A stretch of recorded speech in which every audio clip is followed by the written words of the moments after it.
Light of the world, you step down into darkness. Open my eyes, let me see beauty that made this heart adore you. Hope of a life spent with you. Here I am to worship, here I am to bow down, here I am to say that you're my God. You're altogether lovely, altogether worthy, altogether wonderful to me.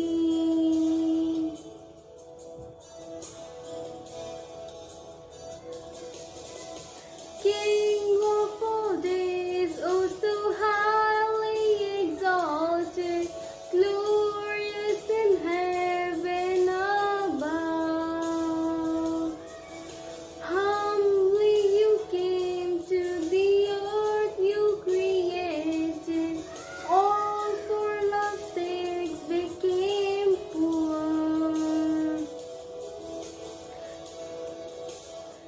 Here I am to worship, here I am to bow down, here I am to say that you're my God.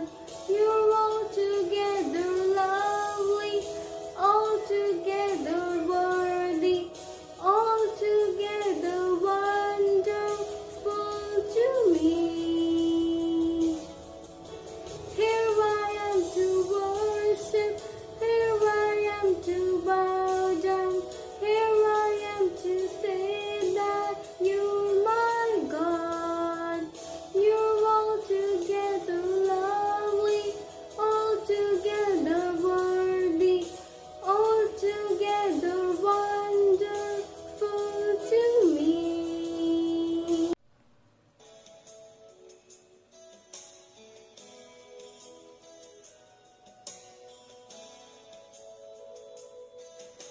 Light of the world, you step down into darkness. Open my eyes, let me see beauty that made this heart adore you. Hope of a life spent with you.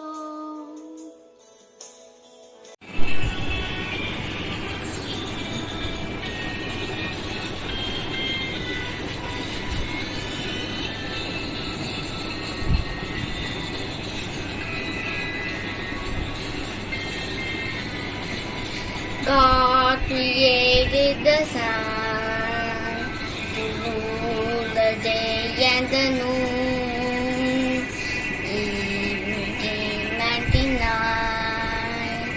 So God created the moon. Clare as light was her name. Her light was bright and more fair. Bright as day was herself.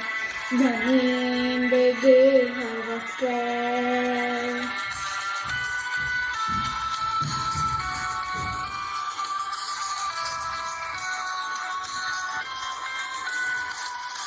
She sat on a hill, her face she raised up to light. The sun to God when the day a softer and for the night. Radiant dazzling of fire, the first, the mightier one.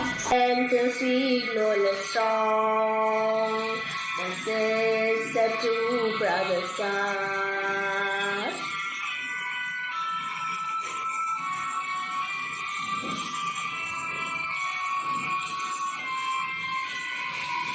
Francis started the dawn, while across the white sky, clear to come the new song, and Join her brother on high. Stars of red in light. Then dawn sparkling above. Celebrating the joy. Stars burn as a love.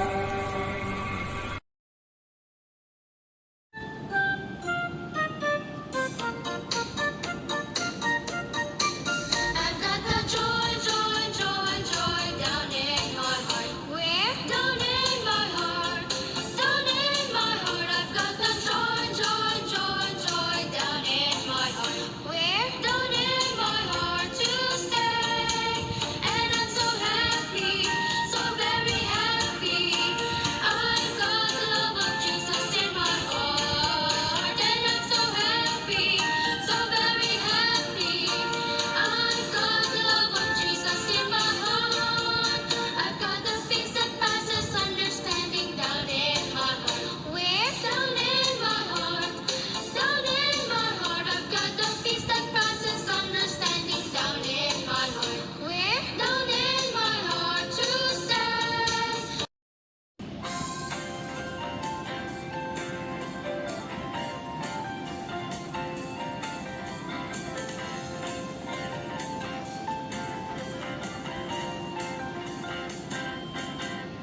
When I pray, I know He hears me. He listens to my plea. When I pray, I know He'll answer and give the best to my every prayer. Thank you, Jesus. Because of you, we can ask anything to the Father. Because we pray only in your name.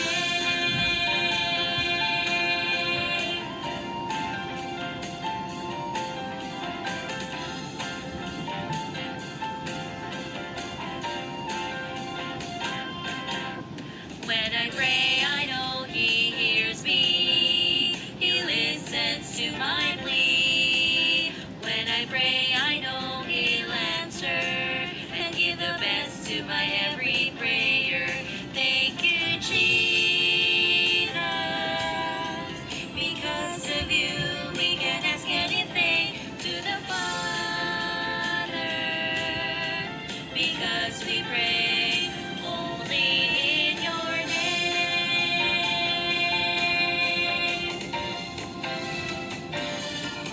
St. Clare's feast is celebrated with great enthusiasm in our school. Many people celebrate St. Clare's feast, but not many know the significance behind it. Today, we are here to present a conversation between four friends about St. Clare's and her life.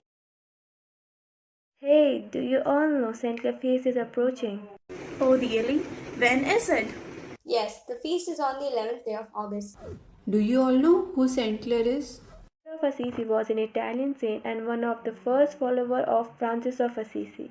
She founded the Poor Ladies, a monastic religion for women in the Franciscan tradition. Yes, she even wrote the Rule of Life, the first set of monastic guidelines known to have been written by a woman.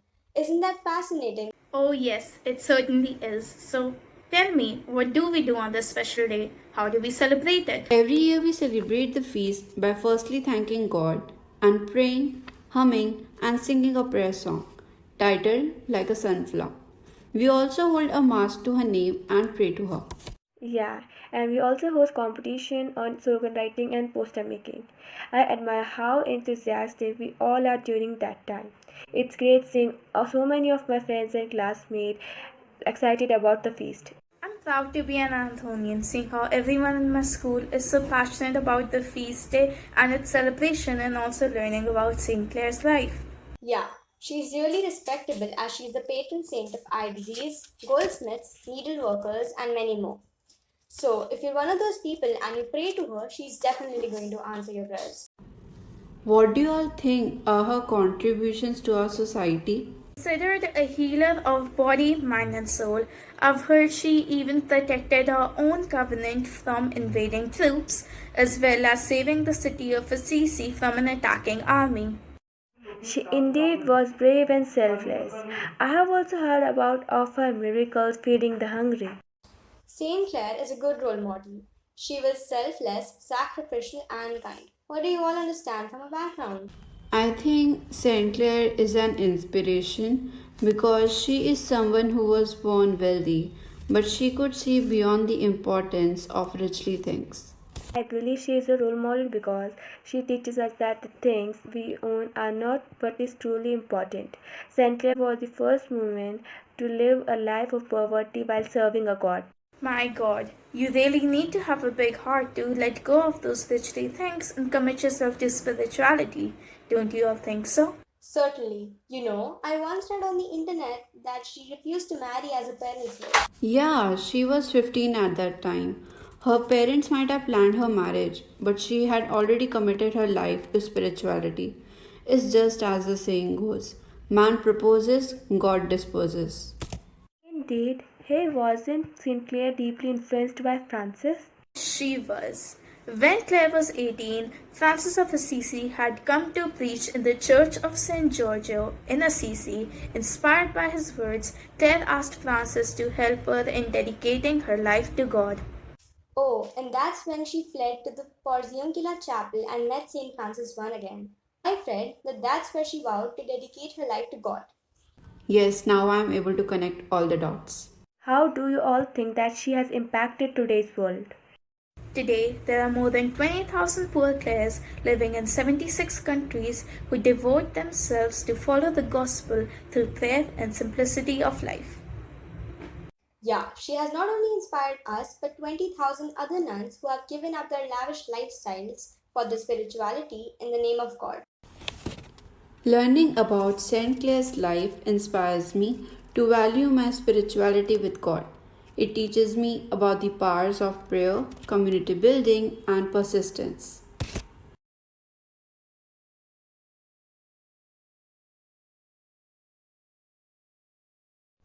Saint Clare was born on July 16, 1194 in Assisi.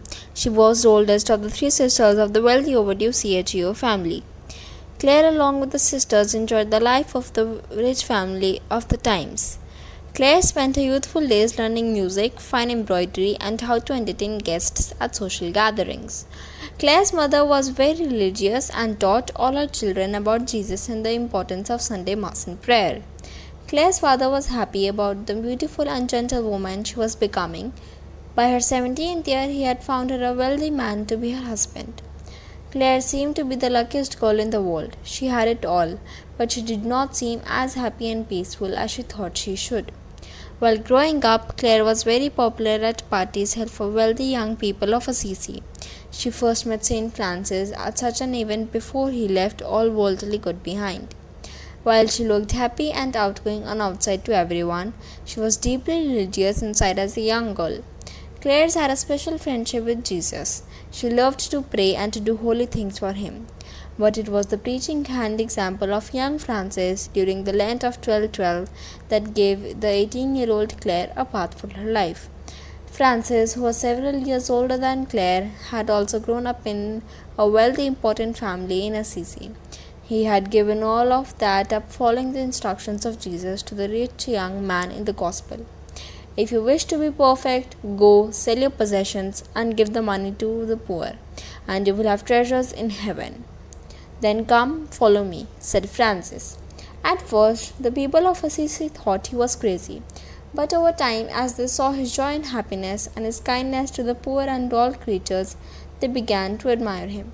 Many of the young people of the area were attracted to his way of life. This message and the tremendous joy that Francis and his followers demonstrated challenged Claire to think about her own life.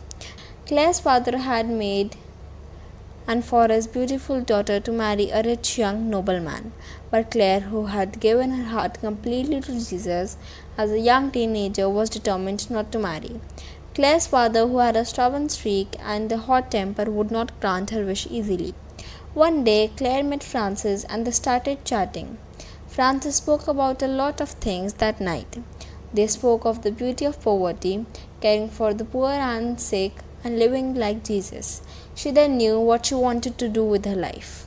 On Palm Sunday of 1212, Claire decided to elope, not with the man to whom her family promised her, but to Jesus. Wearing her best dress and jewelry, she went to the port in Kula, where Francis and his followers held lighted candles and sang the songs. There, Clare offered Uchiha, promised her life to Jesus. She removed her wealthy clothes and jewels and, embracing poverty, put on a rough grey robe and wooden sandals. Then Saint Francis himself cut off Clare's long and beautiful hair as she renounced the world. Because she was the first woman who followed Francis, there was no place for Clare to stay. So Francis directed her to live with a group of Benedictine sisters where she would learn about convent life and living in community. Her father was so enraged when he discovered that Clare had become a nun that he rounded up his best knights and rode straight away to the Benedictine monastery, where Clare and Pacifica were staying. Shouting and cursing, he stormed into the chapel where Clare was praying. "You have given your allegiance to young troublemaker Francis, rather than obeying me, your father," said Clare's father. "No, father, I have given my allegiance to Christ. Francis only showed me the way," said Clare's. After several attempts, her father decided to leave her and went back. Clare's sister joined at this monastery. The two remained there until a separate dwelling was built for them next to the church of the Saint Damiano. Over the time, other women joined them, wanting to also be the brides of Jesus and live with no money. They became known as the Poor Ladies of Saint Damiano. Francis appointed Clare as the woman superior in 1215. They all lived a life of austerity, seclusion from the world, and poverty. According to a rule which Francis gave them as a second order, Saint Clare and her sisters wore no shoes, ate no meat, lived in a poor house, and kept silent most of the time. Their lives consisted of manual labor and prayer, yet they were very happy because the Lord was close to them all the time. One story of the power of Saint Clare's prayer regards the invasion by an army of rough soldiers. One night, a group of soldiers surrounded Assisi. They made their way to the city. They first encountered Saint Damiano, the convent where Clare and her sisters lived, because it was outside the city walls. As the warriors approached, Clare's sisters panicked and roused Clare from a sickbed. She took the monstrance from the chapel with the consecrated host and showed it to the attackers. "O Lord, protect these sisters whom I cannot protect now," said Clare. Upon seeing Clare holding the blessed sacrament, the enemy first froze in their tracks. At that moment, a sudden front struck the attackers and then gripped with a feeling of terror, and they began to retreat, and they never returned. Clare was so devoted and dedicated to Francis that she was often referred to as Alter Franciscus or another Francis. She encouraged and aided man she saw as a spiritual father figure and took care of him as he grew older. Following Francis' death, Clare continued to promote her order, fighting off every attempt from each pope trying to impose a rule on her order that would water down the radical commitment to corporate poverty. During Christmas in 1252, Clare was not well enough to go to midnight mass at the Church of St. Francis with the sisters and the friars. She became very lonely and began to cry. Then, realizing that her lonely cell was better lodging than what Mary and Joseph had, she began to meditate on the Christmas mystery. Suddenly, her cell burst into light. Her cell walls were shaken by the sound of a great organ, and she was able to see the church of St. Francis ablaze with candles. She watched the celebrant ascend the altar and participated at Mass, listening to the beautiful chants. It was like God in His loving tenderness had brought church to her. On August 9, 1253, Pope Innocent IV declared Clare's rule would serve as the governing rule for Clare's order of poor ladies. Word of the radical life spread through the land. Clare was so renowned for her holiness that the Pope and countless others came to her deathbed. Amid her sisters and the three friars, she died on August 11, 1253. Clare is often pictured carrying a monstrance or pyx to commemorate the time she warded off the souls at the gates of her convent with the blessed sacrament.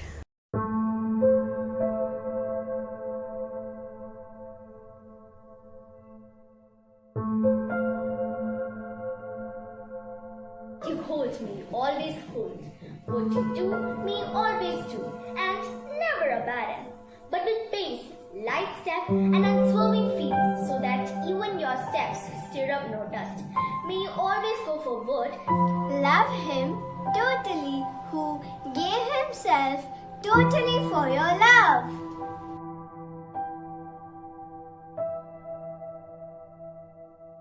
Melancholy is the poison of devotion.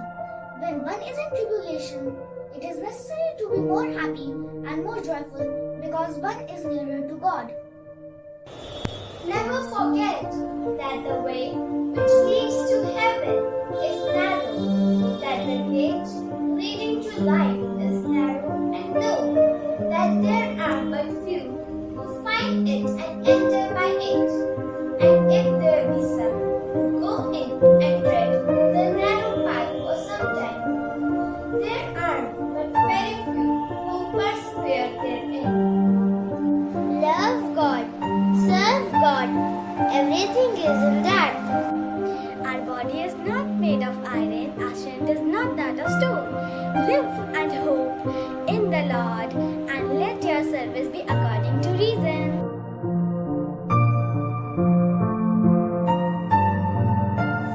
Our labor here is brief, but the reward is eternal. Do not be disturbed by the clamor of the world, which passes like a shadow. Do not let false delights of a deceptive world deceive you. Loving one another with the charity of Christ, let the love you have in your hearts be shown outwardly in your deeds, so that, compelled by such an example, the sisters may also grow in the love of God and charity for one another. Go forth in peace, for you have followed the good road. Go forth without fear, for he who created you has made you.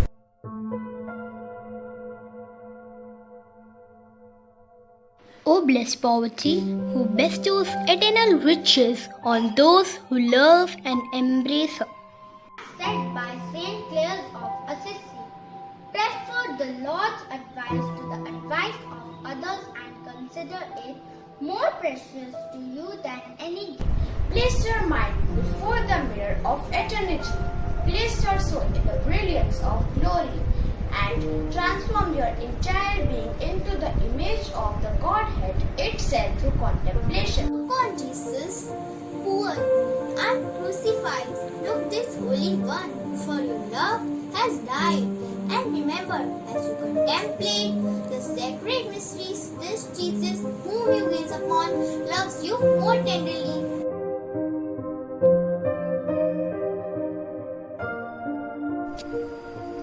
We become what we love, and who we love shapes what we become. Our body is not made of iron. Our strength is not that of stone. Live and hope in the Lord, and let your service be according to reason. Christ is the way, and Francis showed it to me. I come, O Lord, into the sanctuary to see the life and food of my soul, as I hope in thee. O Lord, inspire me with that confidence which bring me to the holy mountain. Permit me, divine Jesus, to come closer to thee, that my whole soul may do homage to the greatness of thy majesty, that my heart with its tenderest affection may acknowledge thy infinity love, that my memories may dwell on the admirable mysteries here, renewed every day, and that the sacrifice of my whole being accompany thine.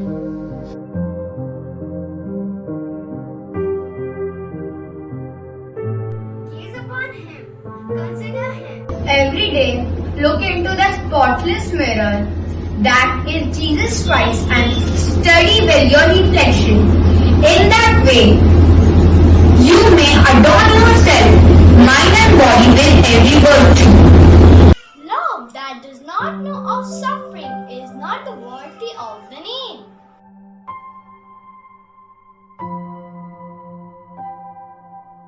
Totally love him who gave himself totally out of love for you. Speak, O God, for having created me.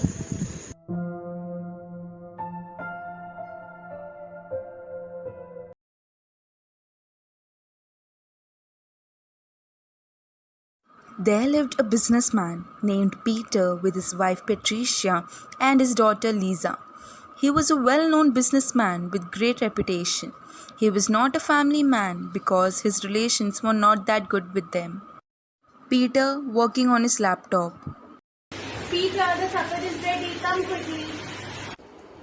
Patricia, stop being so annoying. I've already told you not to disturb me when I am doing my office work. Why are you getting so annoyed? We can at least have dinner together for once. Can you please go and let me do my work? Is your work more important than your family? Don't forget that you are living a lavish life just because of my money. So stop comparing between my work and family. Patricia walks off from there. The next day, Peter took off early for his work. After the quarrel, Patricia was quite upset, so she went up to check on Peter in the morning, but came to know that he already left for work. So she called up one of his friends to check on him whether he was fine or not. Hey Justin, could you please confirm that Peter is doing well or not? Because he was really upset last night. Yeah, sure, don't worry. I'll go and check on him. After his talk with Patricia, Justin was a bit worried, so he rushed off to Peter's cabin. Hey Peter, hopes everything's fine. Yeah, it's just that I've been feeling low since yesterday. Why? What happened? It's just that I've been occupied with a lot of work. If you are free, then could you please complete the file work for me and hand it over before midnight? Yeah, sure, I'll do it. Then they continued discussing about their upcoming project when suddenly Justin's wife, Jenny, called him up. Justin, we'll have to hurry. Jennifer fell off from the stairs. I'm really worried about her. Can you please come home quickly? Don't worry, I'll be there soon. What happened? I'm sorry, but I have to take a leave. My daughter got injured. Why are you so tensed? Jenny is there with her. She'll take care of her. And you have to stay here and complete the work. It is very important. Why are so tensed? Is this even a question? She's my first priority. Work can be done later. Months passed by and Peter's company became one of the most recognized and reputed company out of all. And to further expand his company, he decided to settle abroad. How could you take such a big decision all alone? You did not even talk about it once. And think about Lisa. It's part of my job and I will do it for sure. Besides, you are there to take care of her. And she is mature enough to understand the situation. Of course I'm with her, but she needs you also. How can you just say it so casually? Since I won't be here, you can stay with your mother. Then you'll get a company. Dad, please don't go. Or else take us with you. Please, Dad. Lisa, go to your room and don't interfere. After Peter's rude behavior, Lisa became really upset and rushes to her room and starts crying. Peter saw her cry and became upset, but for him, his work was his first priority. Mama, aren't we important for Dad? Why can't we be his priority? Years later, since Peter had a busy lifestyle, he was not able to concentrate on his health, which gradually started deteriorating. Eventually, it became difficult for him to look after himself and became weaker mentally and physically. One fine day, while he was walking, he saw an old man with his granddaughter who was holding his hand and guiding him throughout his way. At that moment, he remembered Lisa and became really upset. He started regretting his behavior towards his family and thought of every single moment when he did hurt their feelings. They always loved him and cared for him, but he was so self-centered that he wasn't able to understand their feelings. On the other hand, Justin, being a rich businessman, still took care of his family no matter what the situation was, and whenever he felt low, his family was always there for him. But this was not the situation for Peter, as throughout his life he was concerned about his work and his money and neglected his family, but at the end he was left with nothing. This clearly shows us that worldly luxuries only give us temporary pleasure. However, our families are the only ones who are going to be with us forever.